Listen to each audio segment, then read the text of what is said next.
Hi, this is Riddick Big Daddy Bo, two-time former world heavyweight champion, and you're watching Cool True Sports. True School Sports. True School Sports. There you go, champ. Thank you.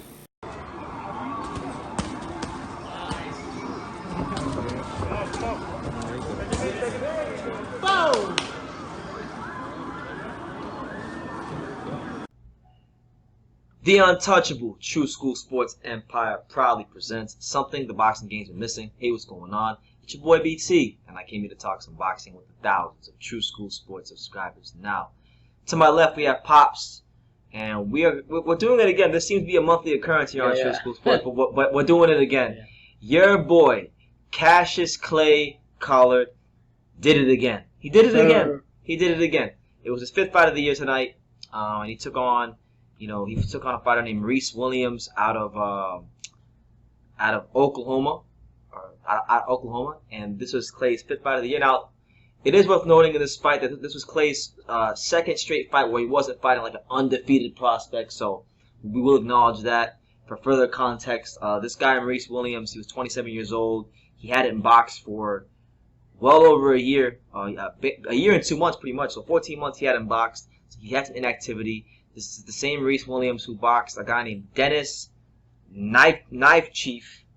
He boxed him in 2016 for the vacant USA Oklahoma State Super Welterweight title and got stopped.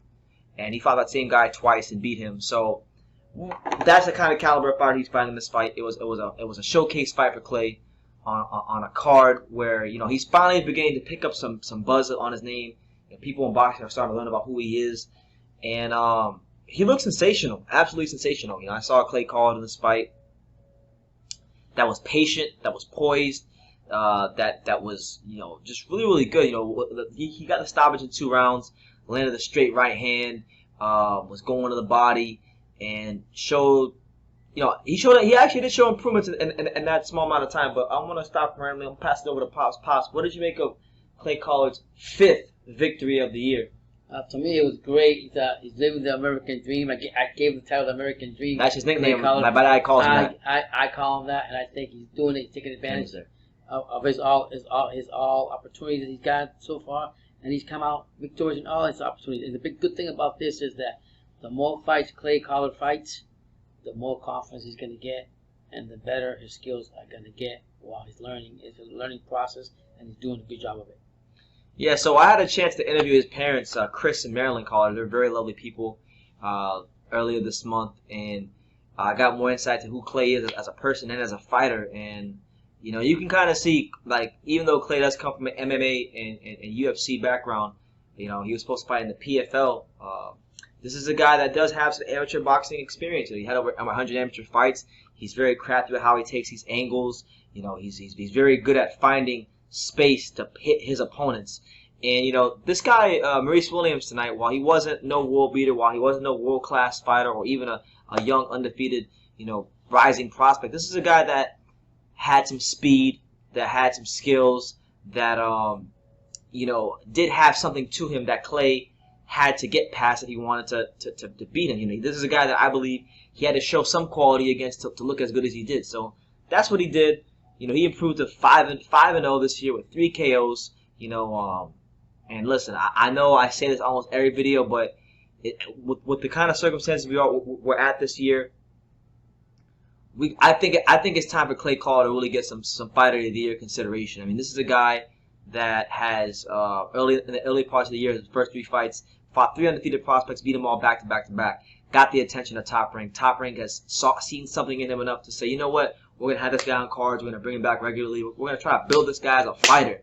And he's somebody that people tune in to see. He's somebody that when people see his name on the card, they want to know if the inspiring Clay Collard story can continue. And the answer is yes, it does continue. So yeah.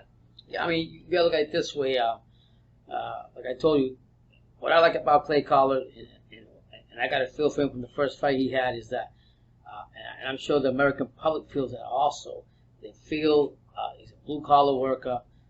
Nobody gave him anything. He was a throwing the dice, so to speak, stepping stone boxer in there.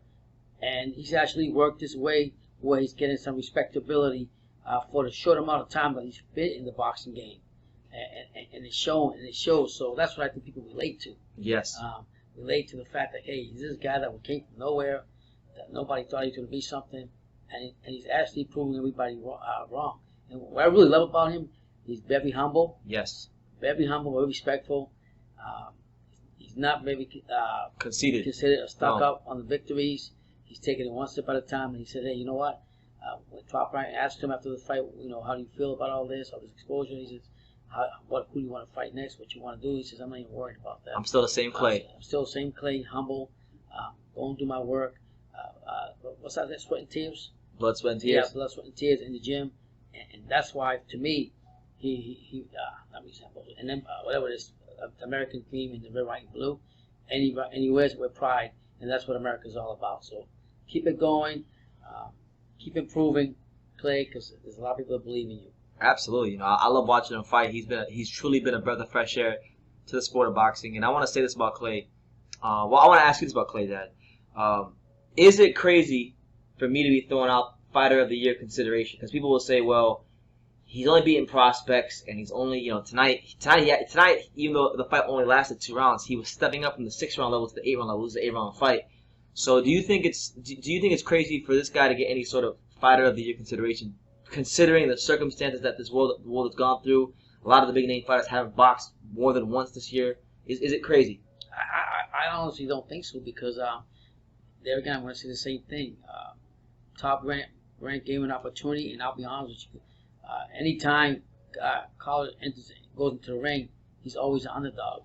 That's why people look at him. Not the last 2 fights. Okay, he hasn't been. Okay, I'm sorry. Well, I'm getting to the point how I feel, how I see it, and I think that what he's done in a short amount of time in boxing, and during the pandemic, I mean, I think the Godfather should be thanking him, kissing his feet, what I mean, so to speak, because he's actually brought a relationship to the boxing audience that they need. Even though there's no boxing at the actual arenas, people can relate to what he's doing. So, no. Yeah. No, okay. And I'm in agreement. Right now, with the whole COVID thing, a lot of the top fighters haven't fought. They have fought. They've only boxed 1 time this year. This guy has 5 fights. We're only in August. ESPN is bringing him back regularly. So I wouldn't be surprised if they bring him out there for a 6th fight. There's a possibility that Clay Collard could legitimately have 7 fights this year. Now, whether or not those next 2 fights or 1 fight are against anybody of note, I'm not so sure if that's gonna be the case. But I'll say this: Lorenzo Truck Simpson was talking about Clay Collard recently, and I know he's fighting this upcoming week, so their fights fall kind of in line with each other. So I'm just throwing it out there. If they want to make that, if he was calling out Clay, I know Clay don't duck no smoke. I think if Clay would fought Lorenzo Simpson and took his O, that would be the cement. That would, to me, would cement him being Fighter of the Year. But this really ain't about him being Fighter of the Year. This is about a guy who came out of nowhere, him developing as a fighter, and whatever he believes is best for his career. Then I'm on board with that, because honestly, he's actually earned the right, in my eyes, to take whatever steps he wants with his career because of the road he took to get to relevancy. Forget winning, just relevancy. Coming before he came to get relevancy is an accomplishment on its own. So. Yeah, and the reality is, if we probably didn't have this pandemic, I'm not saying that taking it from Clay Collard, taking anything from Clay Collard, who knows if we would even heard his name. And so thank God for him to have the opportunity during this pandemic to get his opportunity to shine on Top Rank, to get exposure with him, and do what he's doing. One thing I love about this last fight right here, I like when he gets the fighters in the corner and he attacks right away. He doesn't stop. You got to do that. We got opportunity. When you got that point in the corner, you got to go get him, go for the gusto. And I think he's getting better, like you said, BT. And like I said, you can't. There's so much negativity in this world that one thing, story like this in America, for me, very positive and uplifting what he's gone through and what he's doing. And it should be a learning lesson to anybody in boxing. If you've taken the hard road, you didn't have the great amateur background, you didn't have the big time promoter to begin with. It goes to show that if you work hard, if you're prepared, if you have it in your heart to train hard and put your best foot forward to win the fights and take advantage of opportunities when they come your way, then you can make something of yourself in boxing and come out a niche. And I think for me, That's what resonates so much with Clay Collard. So I'm happy for him. Good performance again from Clay Collard against Maurice Williams. He's 5-0 in 2020. Let's say that again, just in case you guys don't understand. He has 5 fights in 2020, which is hard enough on its own with the whole pandemic going on. The pandemic. Okay, he's 5-0, and he's won all 5 fights, and 3 of them are knockouts, and 3 of the guys he beat were undefeated prospects. So make of that what you will. I think he deserves some consideration for Fighter of the Year, but I'd like to hear from you guys out there what you think in the comments down below. So leave your comments down below. Make sure you take the time to subscribe. And like I say in every single one of these videos, you can love me or you can hate me, but I'm just Kevin Daniel. So until next time, take care, guys. This is Denise Estrada, and you're watching True School Sports. All right, thank you.